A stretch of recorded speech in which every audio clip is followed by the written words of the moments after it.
Friend, I'm Lakveer Sodhi, working as an assistant professor in modern group of colleges in mechanical department.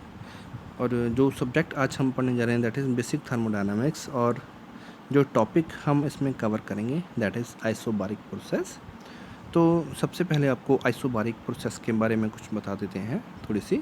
First slide में जो isobaric process होता है, इसमें क्या होता है कि जब हम किसी गैस को हीटअप करते हैं अंडर कांस्टेंट प्रेशर तो इसके टेम्परेचर और वॉल्यूम जो होते हैं वो इंक्रीज़ हो जाते हैं, ठीक है, due to the heat addition, ठीक है।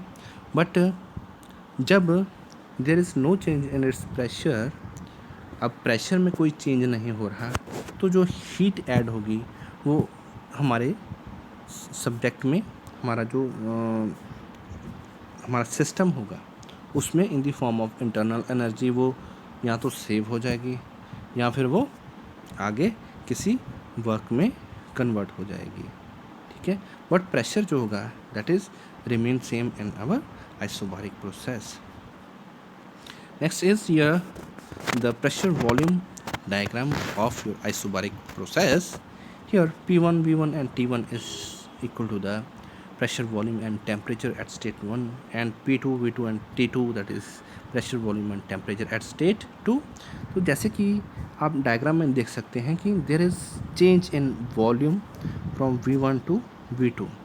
वॉल्यूम V1 और V2 में चेंज है, बट जो हमारे वाई एक्सिस पे P शो हो रहा है दैट इज़ प्रेशर, वो कांस्टेंट है, जबकि वॉल्यूम आपका इंक्रीज़ कर रहा है, ठीक है। तो इसीलिए इसे कांस्टेंट प्रेशर प्रोसेस बोलते हैं। तो हम अब एनालिसिस करेंगे अपने आइसोबारिक प्रोसेस का। तो सबसे पहले अपना pressure, volume and temperature relationship of isobaric process. इसमें जैसे कि हमारा गैस इक्वेशन होती है P1 V1 upon T1 is equal to P1 P2 V2 and T2।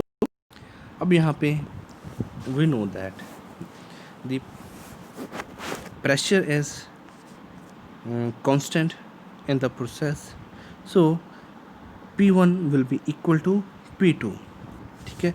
हमारे यहाँ इस प्रोसेस में, आइसोबारिक प्रोसेस में जो प्रेशर होता है वो कांस्टेंट रहता है, ठीक है। तो हमारी जो गैस इक्वेशन है वो बन जाएगी हमारी, क्योंकि जो हमारा P1 और P2 है ये हो जाएगा एलिमिनेट, तो हमारे पास जो बाकी बच जाएगा that is V1 upon T1 is equal to V2 upon T2 और V upon T is equal to constant. ये हमारा होगा pressure, volume and temperature relationship of our isobaric process. Next is the work done by the gas, as we know that the delta W that indicate the work done by the gas, delta W is equal to P dV। ये हमारे पास equation होती है, ठीक है। और जब हम इसकी इंटीग्रेशन करेंगे फ्रॉम स्टेट 1 टू स्टेट 2, तो ये बन जाएगा integration from state 1 to 2 delta W is equal to integration state 1 to state 2 P dV, और ये बन जाएगा P integration from state 1 to 2 dV, sorry. ये हमारे पास ये चीज़ बन जाएगी P इंटीग्रेशन 1 टू 2 dV, और वर्क डन जो होगा 1 टू 2 ये बन जाएगा P V2 minus V1, as we know that PV is equal to M R and T। ये हमें पता है कि P और V जो होता है दैट इज़ MRT, तो P V2 माइनस V1 ये बन जाएगा आपका P V2 minus P V1, ठीक है। अब यहाँ पे जो आपकी PV2 की वैल्यू आएगी, PV2 ये आ जाएगी आपकी MRT2, और आपके पास जो PV1 होगा इट बिकम MRT1, ठीक है। तो हम यहाँ पे ये चीज़ दे सकते हैं PV1 is equal to MRT1 and PV2 is equal to MRT2। यहाँ से हमने MR जो है वो दोनों में से कॉमन निकाल लिया, तो हमारे पास अंदर आ गया ब्रैकेट में T2 minus T1। This is equal to delta W, जो आपके पास डेल्टा W की वैल्यू आएगी, delta W become MR T2 minus T1. This is the value of work done by the gas in your isobaric process. तो next है हमारे पास change in internal energy. तो as we know that हमारे पास जो equation होती है change in internal energy की, हमने पिछले जो वीडियोस हैं उसमें भी बताया है कि जो चेंज इन इंटरनल एनर्जी होती है du is equal to mCv dt, जिसमें m जो मास होता है, cv is equal to specific heat under constant volume and dt is equal to change in temperature. तो जब हम इसकी इंटीग्रेशन करेंगे फ्रॉम स्टेट 1 टू स्टेट 2, ये बन जाएगा integration from 1 to 2 state du is equal to mCv integration 1 to 2 dt। तो du है, ये बन जाएगा हमारे पास u2 minus u1 and mCv dt की इंटीग्रेशन हो जाएगी with limit t2 minus t1। ये हमारे पास वैल्यू आ जाएगी mCv t2 minus t1 change in internal energy की। ठीक है, तो नेक्स्ट हमारे पास आ जाएगा अब हीट सप्लाइड और हीट ट्रांसफ़र कितना होगा हमारे आइसोबारिक प्रोसेस में। तो जो डेल्टा Q है इसे हम रिप्रेजेंट करते हैं अपनी हीट सप्लाइड और हीट ट्रांसफ़र को, that is equal to du plus delta W।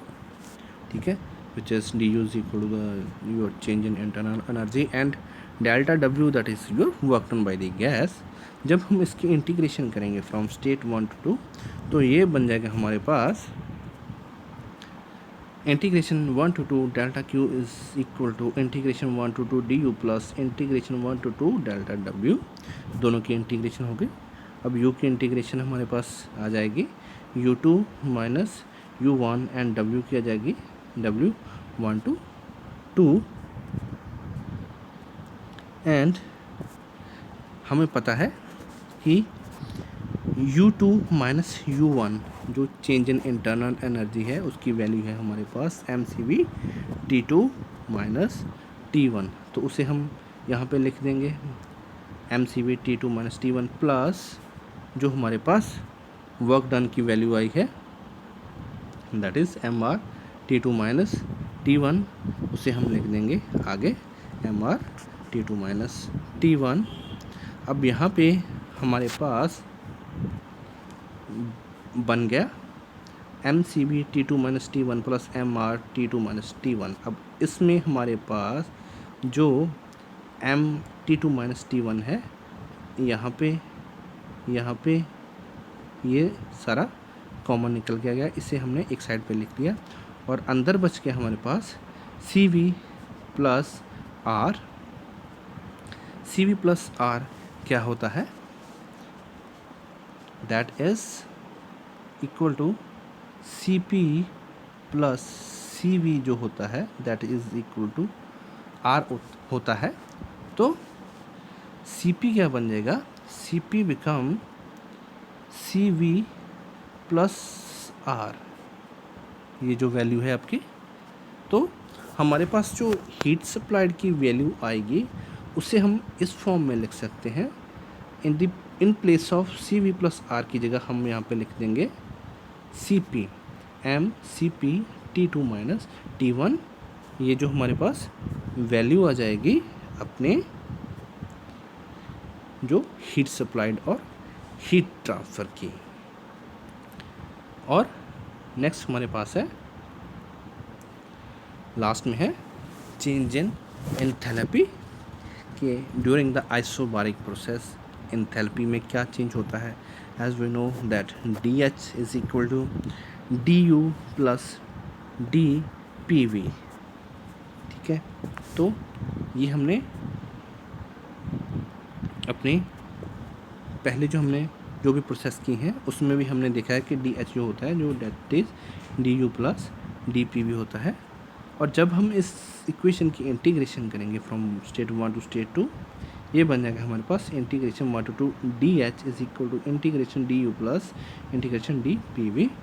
तो integration of D H that is H two minus H one become will be equal to du become u2 minus u1 plus pv again p2 minus pv हमारे पास आ जाएगी with limit 1 to 2।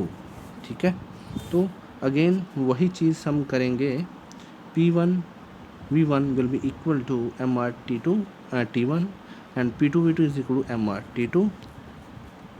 तो ये हमारे पास equation बन जाएगी M C V T two minus T one. ये हमारे पास पीछे जो हमने देखा है जो चेंज इन इंटरनल एनर्जी होता है, ये देखो change in internal energy U two minus U one, इसकी वैल्यू है M C V T two minus T one. इसकी वैल्यू हम यहाँ पे लिख देंगे M C V T two minus T one plus ये हमारे पास जो चीज़ है P two V two minus P one V one, ये हमारे पास बन जाएगी एम आर टी, यहाँ पे नहीं आएगा, टी जो है वो यहाँ पे नहीं आएगा, ये बन जाएगी M R T two minus T one, क्योंकि एम आर जो है वो कॉमन निकल जाएगा और हमारे पास बच जाएगा T two minus T one. ठीक है, अब इसमें से भी M and T two minus T one again हम कॉमन निकाल लेंगे और हमारे पास बच जाएगा सी वी प्लस आर। तो अगेन जो सी वी प्लस आर है that is equal to C P. तो हमारे पास जो value of change in enthalpy आ जाएगी that will be M C P T two minus T one. तो we can see that the change in enthalpy is equal to the heat supply और heat transfer, क्योंकि जो अब यहाँ पे देखो M C P T two minus T one ये value किसके बराबर है, M C P T two minus T one heat supplied और heat transfer will be equal to the change in enthalpy. तो this is all about your isobaric process. Thank you very much.